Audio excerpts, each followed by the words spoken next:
Thank you, members from media, for being here, showing up. We have a couple of people we want to introduce. First off, I'm Sergeant Phil Krinsky with the Phoenix Police Department's Public Affairs Bureau. Behind me, I'm joined by Police Chief Jerry Williams with Phoenix PD, Mayor of the City of Phoenix, Kate Gallego, Bureau of Alcohol, Tobacco, Firearms, and Explosives Agent in Charge Brendan Iber, Maricopa County Attorney Rachel Mitchell, U.S. Attorney, District of Arizona, Gary Restino, Councilwoman and head of our Public Safety and Justice Committee, Ann O'Brien. And to my left is going to be the family of Emma Morgan. It's going to be Gabe, Jen, and little sister Riley Keeley. So we're here today. We're going to be announcing a plan to address this gun violence that's been going on in our community. It's been plaguing our city recently, and this is going to be the way we're going to be addressing it. So behind me, the folks are going to be providing some information about this plan. Afterwards, I'll be asking the family of Emily to come up and be able to speak on this. So first, if I can invite Chief Williams up. So good morning to everyone, and thank you for being here. To Emily's family, thank you for being the brave face of this effort. We applaud you being here, and thank you so much. As was previously mentioned, we're here to address the rising violent crime and gun crime in our city. Unfortunately, this is not something unique to Phoenix. It's going on all across the country. Guns are getting into the wrong hands, leaving children without parents, families devastated, and communities living in fear. As I testified before Congress last week in Washington, D.C., we must do something to protect our children and my officers from gun violence. It breaks my heart to look into the eyes of parents like Gabe and Jen, whose 14-year-old daughter, Emily Morgan, was taken from them in a senseless act of violence, and we should all be equally impacted. Looking at the faces at the two posters in front of you, each one of them is a victim of gun violence, and just imagine the number of lives that have been impacted by their losses. Plain and simple, we have to do something. That is why today we're announcing the launch of Operation Gun Crime Crackdown. This is a multi-agency effort to focus on reducing gun crime in our neighborhoods. Together with the ATF, the Maricopa County Attorney's Office, the U.S. Attorney's Office, and the community, Phoenix PD is going to be laser focused on curbing the recent rise in violent gun crimes in our city. We will be assigning detectives to individual precincts to work directly with the neighborhood enforcement teams and our patrol officers. As always, the ATF has offered their expertise and assistance with quickly accessing the National Gun Intelligence Technology to help us track and solve crimes involving guns in our city. We will be also communicating in real time with the Maricopa County Attorney's Office to assure that those we arrest are appropriately detained and held accountable. The U.S. Attorney for the District of Arizona has also assured us that his office will review cases for possible federal charges in appropriate instances. But we need the public's help. We need you to get involved.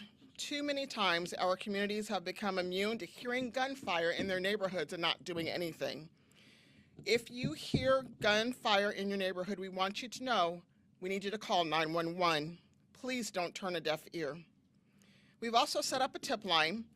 The Operation Gun Crime Crackdown is about getting guns out of the people's hands who should not have them. The tip line in the email will go to the Arizona Fusion Center, so if you, as a member of the public, know someone who is illegally in possession of a firearm, you can call that number and let us know. This effort is not about taking guns away from law-abiding citizens. It's the antithesis of that. It's about getting guns out of the hands of criminals and those who are not supposed to have them. I'd be remiss if I didn't give a quick thank you to Mayor Gallego and Councilwoman O'Brien, our chair of our Public Safety Subcommittee, who began asking us questions when they see the daily logs of gun violence and victims in our communities. So to you two ladies, thank you for your bravery and thank you for your support. Thank you to our partners here today, and I know I'd be remiss also if I didn't mention the U.S. Marshal's Office. His office has also agreed that they will assist us in any way we can. Thank you to our community, and we're looking forward to partnering together. Now, I'd like to bring up Mayor Gallego. Thank you, Chief Williams. Thank you for your leadership. We are here today in a united front against gun crime. We are here to say as a community, enough is enough. We are fed up. I'm so grateful to Jen and Gabe for being here. You have experienced an unspeakable tragedy, and the fact that you are willing to share your tragedy to save lives is a heroic act. We are here today with city, county, and the federal government in a joint effort to say that we value community safety. There's been too much gun violence, and we are moving forward, making this a top priority. I want to speak to every parent out there. We want you to be able to drop your kids off at school and not feel scared or afraid. We want you to know that this community is doing everything we can to keep all of our residents, but especially our young people, safe. I don't want anyone to send a child to school in fear. I hate the idea that any child goes into the classroom thinking about where they can hide or how they'll get out of the classroom in an emergency. This level of cooperation is unprecedented in my time as mayor. I appreciate the partnership of Chairwoman O'Brien at Public Safety and all of these levels of government working together so that we can make results a priority. Public safety is a community value in Phoenix, but it is also part of a national conversation right now. We are not alone in this country right now, and in the state, there's a move underway to bring the necessary change we will need to keep our kids and families safe while still preserving personal gun ownership rights. Practical programs like the one we are announcing today are a small first step. The City of Phoenix is looking at this problem from many different lenses. Yesterday, Councilwoman O'Brien and I worked together with a colleague on a workforce program targeted around community safety and making sure that justice-involved individuals have an opportunity to enter the workforce, which we hope will make crime even less attractive. Unfortunately, we have had many Phoenix police officers who've been attacked by prohibited possessors who should not have had the guns they used to shoot at our officers. We've also lost too many young people and had too many gun crimes that are just heartbreaking and inexcusable. We know there is much, much more to do. We know how to do it. We know what works. The safety of the people of the Phoenix and the safety of our public safety officers who protect them is the top priority that brings all of us together. We're looking forward to the results of this important operation and to have continued new solutions to deal with this insidious problem. And now I'll bring up one of our key partners at the federal level, Special Agent in Charge, Brendan Iber from ATF. Thank you, Mayor.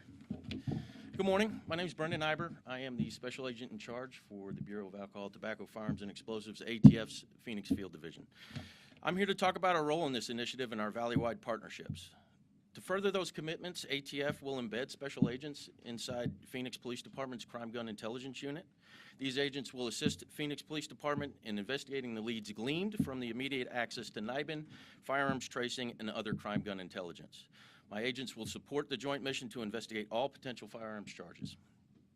Federal firearms charges, excuse me. ATF has a well-deserved reputation for hard-nosed criminal investigations within the law enforcement community. That reputation will not change, nor will the difficult mission of combating the violent crime that plagues our neighborhoods. We are dedicated and committed to working directly and through partnerships to ensure the safety of our communities. ATF has an excellent and long-standing partnership with the U.S. Attorney's Office for the District of Arizona, Phoenix Police Department, and the Maricopa County Attorney's Office. Every crime gun in the city is now being further examined by both agencies for ways to exploit crime gun intelligence and hold criminals accountable. We are working tirelessly, excuse me, I'm from Dallas, to thwart the criminal use of firearms. Together, we will continue to prioritize gun violence in Phoenix by working side by side with the Phoenix Police Department and leveraging our expert resources. My office is dedicated to protecting the public, but I can't stress this enough. We cannot do this alone. Our partner as well is the public, is the community that we serve. So you guys are a third leg in that. Phoenix Police Department, ATF, all the federal, state, and local law enforcement agencies, and the public. We cannot do this without y'all. I implore the residents of Phoenix to contact law enforcement and report any suspicious activity. With that, I'll turn it over to Ms. Rachel Mitchell, Maricopa County Attorney. Thank you. Excuse me. I'm sorry, ma'am. Good morning. I'm Maricopa County Attorney Rachel Mitchell. Monday marks 2 months that I have been county attorney. And I can tell you that that position comes with a profound sense of responsibility. It's the profound sense of responsibility for the community that I love, the city that I grew up in. It's the profound responsibility I feel of standing shoulder to shoulder with the police as we are in the hospital praying that a career police officer recover from being shot multiple times in an ambush. It's the responsibility I feel when I look at the family of people who have been killed just needlessly and senselessly. And it's this kind of responsibility that keeps me up at night. That's why I'm proud to stand here with all of these partners in law enforcement who feel that same depth of responsibility to do something about the violence that is plaguing both Phoenix and communities across our nation. I'm here because it's time to say enough is enough.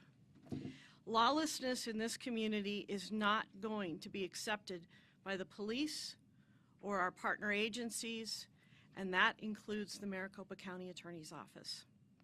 So today we're taking an important step toward addressing gun violence in our community. As county attorney, I stand with law enforcement to ensure that those who would threaten others by committing illegal acts with guns will be held accountable. In support of this effort, my office will be taking several steps to support Operation Gun Crime Crackdown. I have designated prosecutor supervisors to work with command staff in each of the precincts as they investigate gun crimes to ensure consistent and open communication is occurring between our agencies. I have dedicated resources to ensure violent offenders who are arrested receive appropriate release conditions, to ensure that those who threaten public safety are held accountable by courts. And I have allocated resources in my office to work directly with the Phoenix Police to identify the necessary evidence to prosecute cases involving gun violence. As I said, I grew up in this city, I love this community, and I know and I want what's best for the families and for the businesses that serve our residents. I know that law enforcement and prosecution resources are scarce, but smart and targeted enforcement like this one that we are announcing today can and will make a difference and make our community safer. And now I'd like to bring up U.S. Attorney for the District of Arizona, Gary Rostano. Good morning, everyone, and thanks to all the partners on the stage working to solve gun crimes and gun violence with us, and a particular thanks to Gabe and Jen Keeley for their courage and strength in coming forward and speaking here today. The Department of Justice and the U.S. Attorney's Office stand with Phoenix, with our city's officers, and with our communities here in this city. And that means, for us federally, supporting the Bureau of Alcohol, Tobacco, and Firearms and our other federal partners in developing and charging cases that can impact gun crime. And that includes prosecuting people who provide firearms to prohibited possessors in some cases. And we'll look at all those cases with our partners for potential federal prosecution to drive down violent crime. But prosecution alone is not going to do the job. Prosecution can help to address the problems of gun crimes, but it's not going to mitigate and reduce the number of crime guns that are out there. We need other solutions for that, and we pledge cooperation with state and local partners in this regard. The department has long had, for generations, a program called Project Safe Neighborhood, which works with a broad spectrum of state and local partners to try to address issues with respect to the proliferation of firearms and violence committed with those firearms. Here in Arizona, our fiscal agent for the grant money that we get is the Arizona Criminal Justice Commission. We have research partners at ASU to survey communities to provide further transparency in the work that we do. And we're looking to address recidivism and working with other partners around the state in working with defendants who are coming out of custody, for example, to ensure that when they come back into the communities, they are less likely to commit additional gun crimes. That's an additional part of the solution that we are looking to contribute to. So thanks to law enforcement officers and city leaders for their support of our communities. And let me now introduce Councilwoman Ann O'Brien, another leader from the city of Phoenix. Thank you. Thank you all for being here today. Enough is enough. We cannot lose one more child, brother, mother, father. These are important people to our community, and I applaud our Chief Williams and our partners who stand behind me in making our community safe. It's not enough that we feel safe, we must be safe. So I implore the community to please use the hotline and call when you hear gunfire or when you know somebody is illegally possessing a gun. We need your help. We need you to be a full and equal partner in this fight against gun violence. Thank you.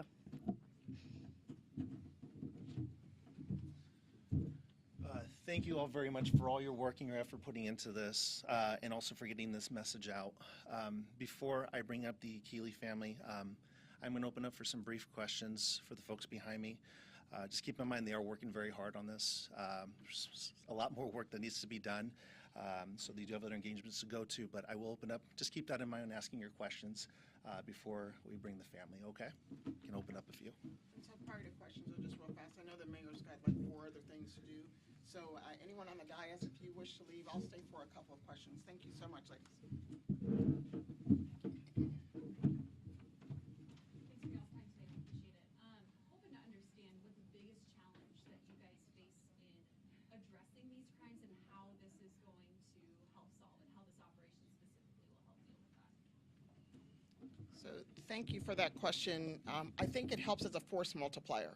So Phoenix police officers can go out and make an arrest, but it's really the tracking of the gun and the ballistics is actually the prosecution of the same. And if we can have federal charges, having all those pieces come together as one piece is a force multiplier, not just for us in law enforcement, but for our community as well. And I think it was very well said by Councilwoman O'Brien. We need the community's help and assistance in this too. It's not just us in law enforcement. As you look at the faces on the billboards, as you look at the faces of Emily's family, that's what matters. And so it's just a false multiplier for us. I know that when I've been out in these neighborhoods, I've heard from people who say they hear guns frequently and they are almost taught how to react, to drop to the ground, which is a sad fact of kind of maybe their location, but also life right now. What would you tell those people, because you say that the public is kind of right there with you guys in helping with this? So I guess that's for me again. I'll just stand right here. So I think the mayor alluded to it best. Who wants to have a child who is going to school at the moment, and one of the drills that you're teaching that child is how to duck and what to do in the event you hear gunfire? So what I say to our members of our communities, we're working with technology to get more shot spotters out on the street. We found with this technology that identifies where a shot is being fired and then allows our resources to get to that location quickly, that's going to be one piece of technology. But we can't fix what we don't know. And I think a lot of us in the community have been grown a little numb to the gunfire. We're asking that to flip and change. We're asking for a paradigm shift because we really do want to make an impact, not just for us, but for our victims. How about one more question, and then I'm going to bounce it to Phil. Yes, sir. Yeah, you mentioned here that you'll be adding additional detectives to precincts with the highest cases of gun-related crime. I was just wondering if you had an idea of which precincts those were, or if you were going to release their information. So it's going to be a couple precincts south and a couple of them north. South Mountain Precinct, Maryville Precinct, Cactus Park Precinct, I believe Mountain View and Desert Horizon. So pretty much all over the city is where we're going to deploy resources. As you all know, we do have a staffing challenge. We did have to move detectives to patrol, but because of efforts like this, we're realizing where we need to be laser focused, and that's what this effort is. So I'm going to head off the stage and then have Phil come in. Thank you all so much for being here and being a part of this. The media matters, and thank you so much to Emily's family. Thank you again for being here.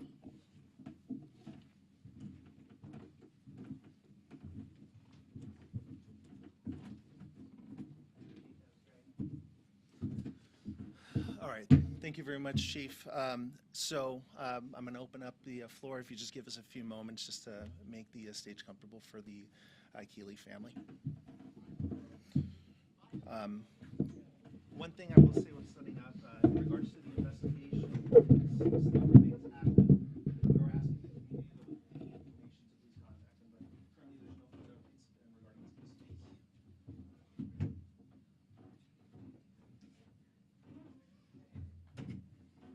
for one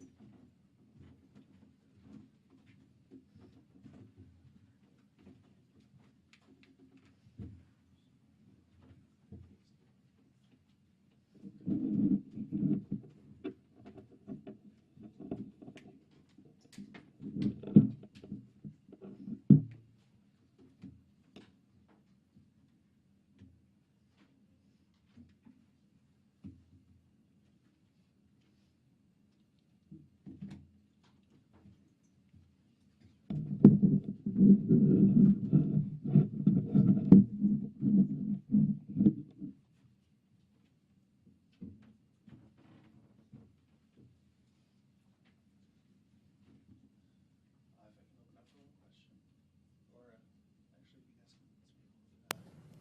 actually, you guys can speak a little bit discussion. Thank you all for coming. We appreciate the opportunity. Most definitely not what we had planned for our lives and for Emma. Not for her little sister, her older sister, her brother, or the many friends and family that unfortunately won't be able to watch her grow and see the young woman she was going to turn into. That girl's full of energy. She loved people. She could talk to just about anybody. She was my partner in crime, my best friend. I'd get home and I'd have to wrestle her to let me hold my daughter. I usually get about 15, 20 minutes, and then she'd remind me that it was time to head into the kitchen. And she'd hold her while we were cooking dinner, or we'd trade back and forth while everybody was in there cooking dinner, and she just wanted to be a part of it. She loved her mom, she loved her family, she loved her friends, she loved school, she loved to work. She had some ambitions, she had some goals. She wanted her first car to be a BMW. She absolutely loved it, blacked out. I don't know why, they're beautiful cars, but she absolutely loved it and wanted it, and that was her focus. But the thing that was more of a focus to her was her family. She loved activities, she loved sports, she loved camping, she loved hiking. She could sing. She would spend countless hours perfecting her makeup. The picture you see there that's not an overnight achievement. She used to drive me nuts. I'd follow her through the store because I'd walk behind, and she'd get the attention from individuals, and I just had to remind them how old she was. And it's because she didn't look her age, but she loved it. She loved the fact that she could fine-tune that art and that craft, and she did. She'd help her mom with hers and come in and, "Oh, Mom, that's all wrong. We got to do this," and start over fresh. And the things that she wanted to do with her little sister, we miss her. We always will. We do ask. We need help. Our detective has been amazing. She was at our home yesterday, but we need help. There's plenty of phone lines to call. There's plenty of people to reach out to. The Silent Witness program is amazing. You don't have to tell them who you are, but without your help, we don't know how this will end. We have prayers that the people we brought to justice, and they will. But they'll come sooner if you help us. This isn't just about our daughter. There's many faces up here. There's many faces that aren't up here. My heart goes out to every single one of those families, because we know what they're feeling. We know what they're going through.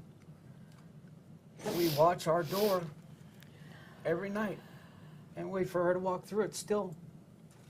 Every noise in our house, we jump up. if my daughter was awake and her mom was holding her and she saw the picture, she would try kissing her. And to try to figure out why she's not holding her.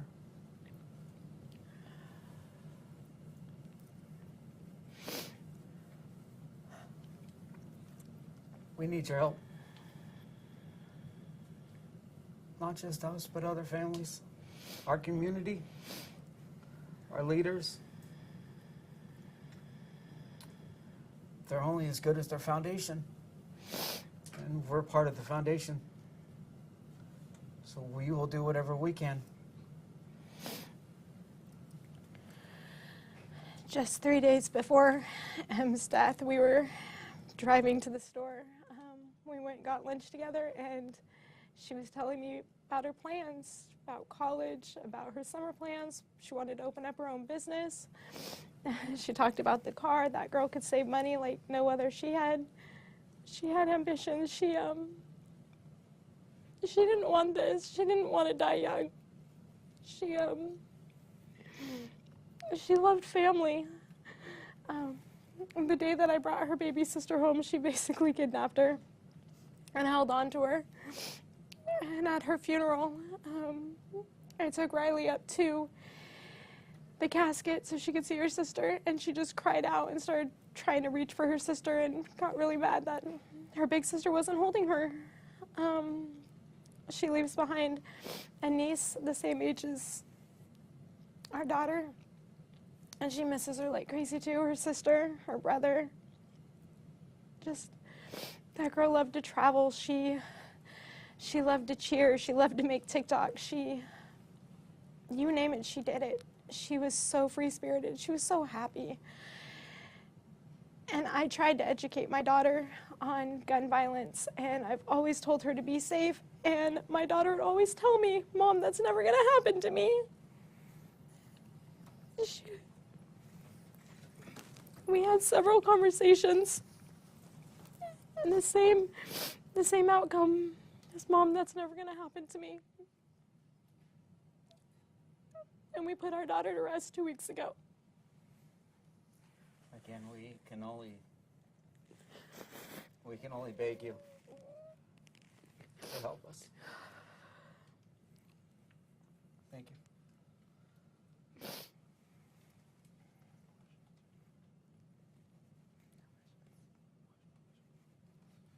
All right. Thank you very much, folks. You may want to just take up the